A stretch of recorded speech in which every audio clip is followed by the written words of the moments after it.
What's up guys, Mike from Rockville here. Today we're going to show you how to replace a battery in a RAM12BT or a RAM15BT. Let's get started. These are the two tools you'll need for this replacement. The first step is to take off the back plate that is held in place by 4 Phillips screws. Remove them with the Phillips screwdriver, like such. Once you've removed the back plate, you are going to take your pick tool to hook onto one of the terminals of the battery and slowly apply pressure to slowly pull the battery out.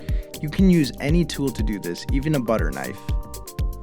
Once you have the battery removed, you're going to begin to disconnect the terminals. Remember, the yellow wire is for the positive terminal and the blue wire is for the negative terminal. Now, take your new battery and you're going to remove the terminal caps that are on them. After that, you're going to simply reconnect the wires. So remember, yellow is for positive and blue is for negative. We do a quick power on test. Since it works, we can begin to put away the battery.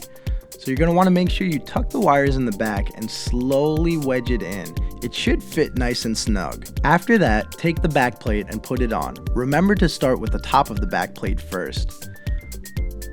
Once the back plate is in place, take the 4 screws and tightly fasten them in so the back plate is secure.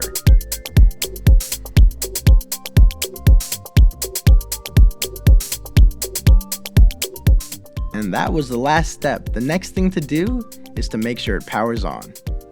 And we are a go.